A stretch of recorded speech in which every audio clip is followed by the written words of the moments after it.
दोस्तों, अनुवाद लेकर के बहुत परेशान है आप, मैं देख रहा हूँ। विशेष करके जो लोग IBPS स्पेशलिस्ट ऑफिसर की परीक्षा देने जा रहे हैं, जहां वन लाइनर पूछा जाएगा, और ऐसे लोग जो SSC CST की परीक्षा देने जा रहे हैं, इसके साथ ही जुड़े हैं छत्तीसगढ़ हाई कोर्ट के लोग।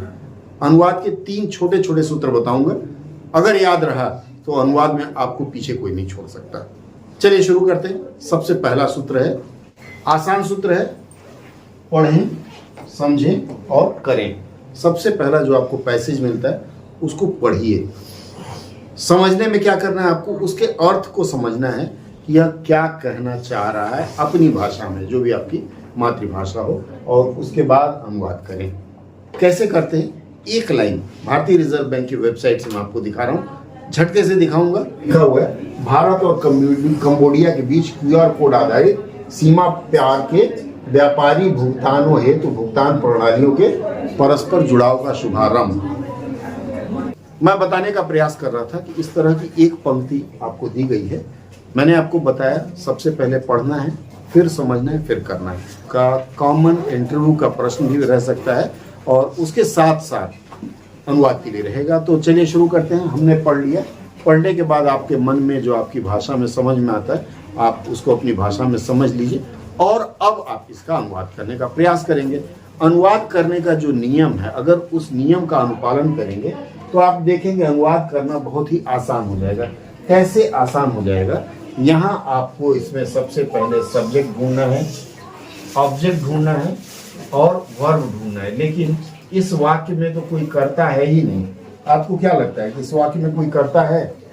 में क्या करते हैं, जैसे यहाँ सीमा पार के है, के का ऑफ होता है, का के यहाँ भी ऑफ होता है। इस तरह से जोड़ते हुए चलेंगे तो भारत और कंबोडिया के बीच, मतलब इन दोनों के बीच, तो आप यहाँ शुरू करेंगे।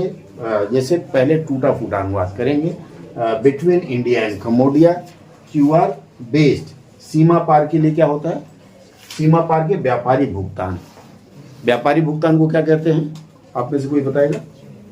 नहीं, व्यापारी भुगतान को बिजनेस पेमेंट। व्यापारी भुगतान को हमने कहा बिजनेस पेमेंट। हेतु के लिए फॉर होगा। भुगतान प्रणालियों पेमेंट सिस्टम के परस्पर जुड़ाव का शुभारंभ। शुभारंभ का मतलब होता है इनॉग्रेशन।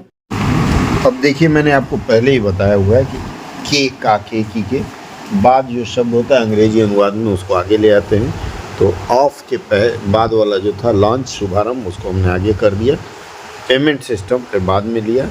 उसके बाद है किसके बीच में हो रहा है, तो कनेक्टिविटी बिटवीन किसके किसके, India and Cambodia. Again for QR based cross border merchant payment, ये इसको एक साथ रख दिया और इस तरह से आपका पूरा हुआ। ऐसे ही अनुवाद सत्रों के लिए जुड़े रहिए हमारे साथ और कमेंट्स में आपके कमेंट्स की स्वागत रहेगा।